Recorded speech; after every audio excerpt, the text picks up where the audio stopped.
I can't afford to pay for Mom's nursing home fees anymore. I received a call for my husband from his sister who lives in Canada. I was taken aback when I heard the message on his behalf. Nursing home fees for Mom? What are you talking about? I have been sending $1,000 every month. I had no idea about this and I informed her that Mom had already passed away. What on earth is going on? My name is Amanda, a 50-year-old housewife. I have 2 grown-up children with my somewhat submissive husband. Now, it's just the 2 of us living freely.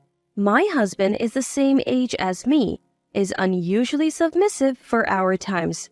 Because of this, we often had arguments with our children. But once they moved out, the house felt strangely quiet. Now, I sometimes think it's good that he's so submissive.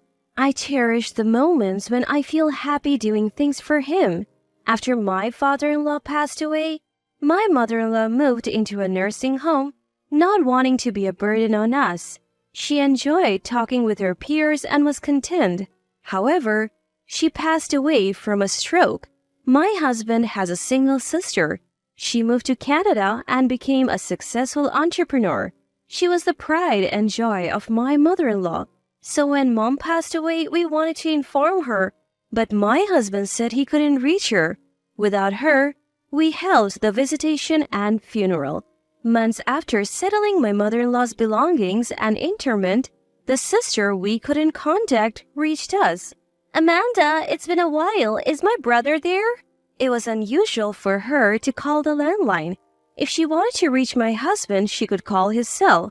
I told her he's been coming home late from work lately and suggested she try his cell. I also told them that my number had not changed. She said she already tried but couldn't get through. She had something important to convey, so she called the house. I offered to take a message for him and she agreed. Please tell my brother that I can't continue paying the $1,000 monthly fee for Mom's nursing home. Mother-in-law's nursing home fee requested by my husband is $1,000? What is it? I was puzzled. What was she talking about? Should I pretend to know or tell her I had no idea? But Mom had already passed away. Maybe she didn't know because she couldn't be reached. Given the situation, not being able to pay the monthly $1,000 wouldn't be a problem. I informed her that Mom had passed away months ago and that my husband tried to contact her but couldn't. She was shocked. She didn't know about Mom's passing or the funeral. She said she had spoken to my husband over the phone after that. Of course, my husband knows that his mother has passed away. Why didn't he tell her about Mom? And I had never heard about the monthly $1,000 payment. I apologize for not knowing about her contributions. My husband never mentioned it. But Mom's nursing home fees should have been deducted from her pension. If she received money from her proud daughter, she would have mentioned it. I decided to dig a little deeper. Your mother must have been so grateful, right? Well, actually, I never spoke directly with her. What? It was always through my brother, so I sent the money to his account. Amanda, what's going on? My husband uses his bank account for all our living expenses. His salary is deposited there too. I'm aware of our finances, but I have never seen the $1,000 that his sister mentioned. Just to be sure, I contacted the bank where we had closed my mother-in-law's account to check the transactions, but there were only her pension deposits and the monthly nursing home fees being deducted. So where did the $1,000 his sister mentioned go? It means my husband has a bank account I don't know about. I asked her for the account details and the bank's name. Throughout our conversation, she was trembling with grief over her mother's death and anger for not being informed about the funeral. What is my brother hiding, not telling me about our mother's death? Unbelievable. I want to fly back to the US and confront him right now. I promise I'll uncover whatever he's hiding. I didn't know what else to say at that moment. I never imagined I would be a victim too. After hanging up, I decided to search my husband's room. After our kids moved out, he wanted a study for himself. I didn't mind him using the spare room. Our sleeping arrangements had changed over time and I often found it convenient. However, I have been told not to go to sleep before my husband gets home. So I wake up reflexively when the front door opens, but he always told me not to enter his study. He would ask for it to be clean, but only after he tidied up a bit. He said it was because of work-related stuff, but now I wasn't so sure. I went into the forbidden room and checked the trash can. It seemed he hadn't had time to tidy up recently due to business trips and late nights. Among the receipts from the past 2 weeks, one stood out. It was for something unusual for a man to buy. I hadn't received such a gift from him. Where did it go? I couldn't find it among his belongings. That night, as usual, he came home late. I waited up for him as he had asked. I had been told not to have dinner beforehand, so before I went to take a shower, I asked if I could talk to him for a bit. After a brief greeting, he said he was tired and retreated to his study. He took a shower later, but then went back to his study and didn't come to bed. I felt more distant from him than ever. Of course, since the bedrooms are starting to become separate, it feels like it's too late, but I can't help but feel a little distant. The next day, I took the suspicious receipt to a private investigator. The findings revealed an unexpected side of my husband. When I shared the news with his sister, her anger intensified. I felt foolish for always trying to be the obedient wife to my submissive husband. What a joke! He was just pretending. He can't treat me like some housemaid. I'll show him. His sister and I hatched a plan. One day, after all preparations were made, he said he was going on another business trip. I saw him off as usual, but I knew this wasn't a regular trip. After he left, I prepared for a divorce, boarded a plane to Canada, and left the U.S. I met up with his sister upon landing in Canada. His sister was already keeping an eye on my husband and pointed out where he was getting cozy with a woman in the lobby.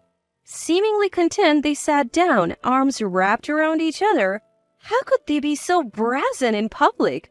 I had to hold back my anger for the sake of our plan.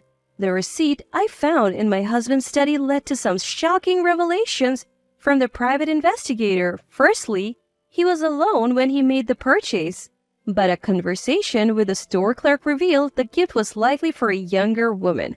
It was a pricey piece of women's jewelry, a design popular among younger women. My husband was having an affair with a younger woman. My husband was having an affair with a woman, and he also gave her expensive accessories. Once I knew about the affair, the rest was easy to piece together. The $1,000 his sister sent every month was going into an online bank account my husband had secretly opened. He had been using that money for trips with his mistress, disguised as business trips. He often went on these business trips on a set day each month. From this pattern, we deduced he would be in Canada today and executed our plan. His sister mentioned he had been to Canada before without any apparent reason, probably scouting locations to impress his mistress. And this was after his mother passed away. How could he not tell his own sister the truth? He seemed like a devil in disguise. As my husband was deep in conversation with his mistress, his sister and I confronted him. Seeing me, someone who shouldn't be there, shocked him. He dropped his travel bag and let go of the woman. Fancy meeting you here. Business in Canada? Does your company even have international dealings? I have little social experience. I might be naive, but the investigator had informed me that his company had no international business. We recently started. She's a local interpreter. He stammered, trying to cover up. That's when the woman shouted, "You liar! You said you were single!" and slapped him. Turns out, she was in our plan too, because she was a victim as well. He had lied about being single and hinted at marriage. She was in her 20s and didn't want to waste time on a man with no intention of settling down. While I despised her, I also felt sorry for her. Once we revealed the truth, we decided to either make her an ally or not. Based on her reaction, she was devastated to learn she was the other woman. She agreed to help with our plan. His sister suggested we move the confrontation to her place, away from prying eyes. There, we grilled my husband. He had asked his sister for the $1,000 monthly, supposedly for their mother's nursing home fees, just to fund his escapades. He had never been money-minded, so I had given him an allowance.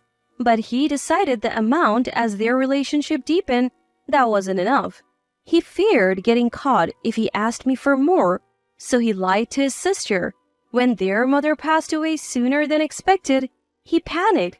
Instead of telling his sister the truth, he lied, saying he couldn't reach her. It wasn't that I couldn't contact her, but that I hadn't contacted her about her mother's death or about mother-in-law from the beginning. I reported it as unreachable. I was afraid of losing the monthly $1,000 and scared of facing my sister if she found out, he admitted. If she returned for the funeral, she might discover his deception. He said he was afraid that someone would find out how he had defrauded them of his money. How could he be so selfish? He had no idea how hard it was for a woman to work alone in a foreign country. His sister, though successful, was still single and probably wanted to save for the future. How did you come up with $1,000? To think he used her hard-earned money on his affair? Between this and hiding their mother's death, how could he trample over people's feelings like this? I couldn't comprehend it.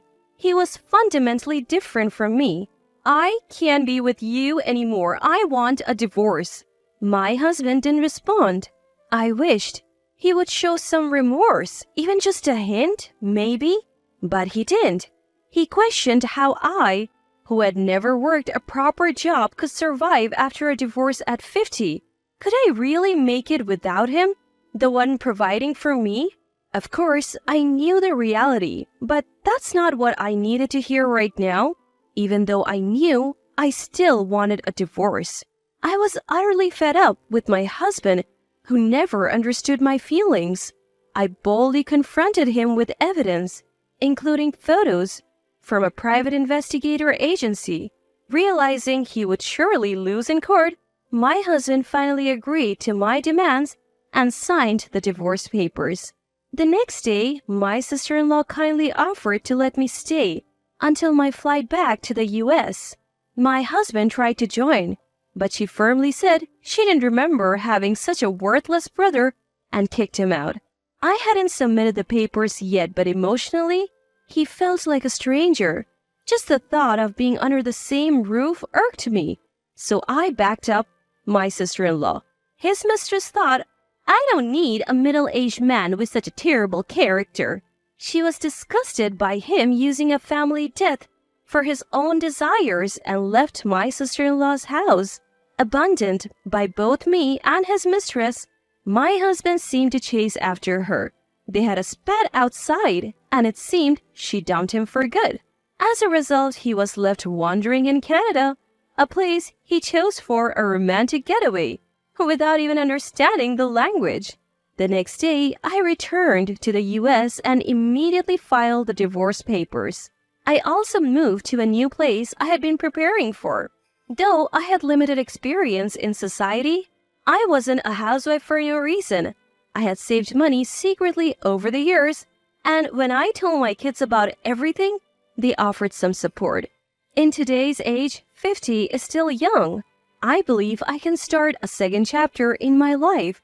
From time to time, my kids visit, and my days are filled with joy. In fact, I feel my relationship with them has improved since the divorce. As for my ex-husband, he somehow managed to return from Canada. But the home he returned to was a mere shadow of its former self. He didn't expect me to act so quickly. He probably hoped to persuade me to reconsider the divorce after returning. Now that it's impossible, he must be in shock. In future, he will be burdened with a divorce settlement from me and repaying the money he deceitfully took from his own sister. I also heard his mistress is suing him, demanding, "Give me back my 20s." Most of his salary goes to these payments, and he's living in extreme poverty. I have even heard He's been spotted at soup kitchens. I don't feel pity. My fallen ex-husband? This is the consequence for deceiving people and exploiting a family death.